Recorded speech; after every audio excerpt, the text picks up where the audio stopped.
Here we go. What's up everybody, my name is Vihan Shalaya. This is my first YouTube video. It's New Year's Eve, I'm a little sick, but I wanted to start making these videos for you and have them ready by the beginning of the year. So these are the three things that I keep in mind whenever I'm starting something new. And that could be, something like starting a YouTube channel, or it could be a side hustle, or anything like that that you feel you care about and you want to begin. But it's all the things that kind of come in your way psychologically that you kind of have to get past in order for you to actually start. The first thing that you have to keep in mind is that you have to stop chasing perfection.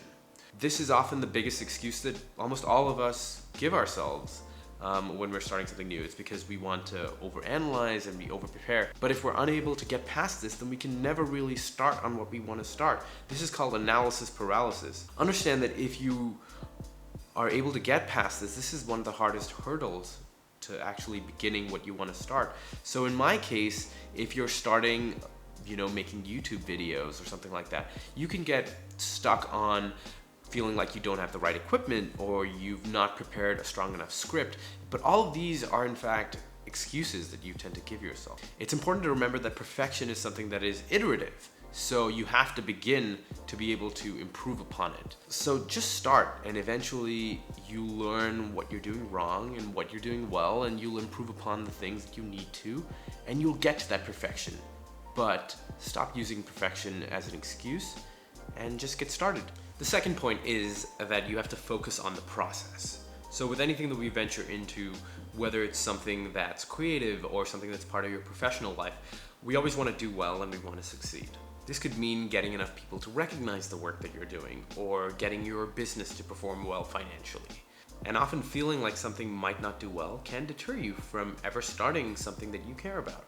So in this case, the point is to focus on the process of building and creating whatever you're doing, instead of focusing on what you hope it will become. You have to remember that this new venture is something that you can learn from, and it's exciting because this is something that you've chosen to do and it will help you grow in some way. What I try to do is I always try to audit whether I'm still enjoying whatever I'm doing and whether I'm learning and whether it's giving me a sense of fulfillment.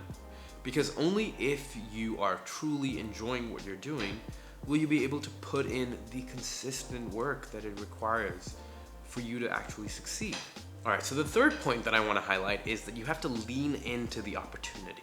One of the mindset hacks that I've had to learn is being able to shift my thinking from being one that is more fear-centric to one that is more opportunity-driven. What this means is that we tend to dwell often on the risk that a new venture can pose. What is it going to cost me? What will my friends think if this doesn't work out? But instead, if you're able to shift your thinking to something more like, what is the kind of value that I'm going to be providing to my community and how will this fulfill me? Then that's something that's going to help you keep going. Think about how you will feel if things work out the way that you'd like them to, and let that motivate you to start. Because the greatest risk you can take is not starting something because you're afraid to do it, and you'll never really know how it would have turned out because you never gave yourself a chance to see. Alright guys, those were my 3 points, and remember, this is not a completely exhaustive list, but these are the 3 things that I feel I need to keep my mind on the most whenever I'm starting something new. If there's something that you feel is more specific to you or something that you struggle with more, feel free to drop a comment below and let me know. Be sure to subscribe, like, do all that good stuff, and I'll see you in the next one. Happy New Year!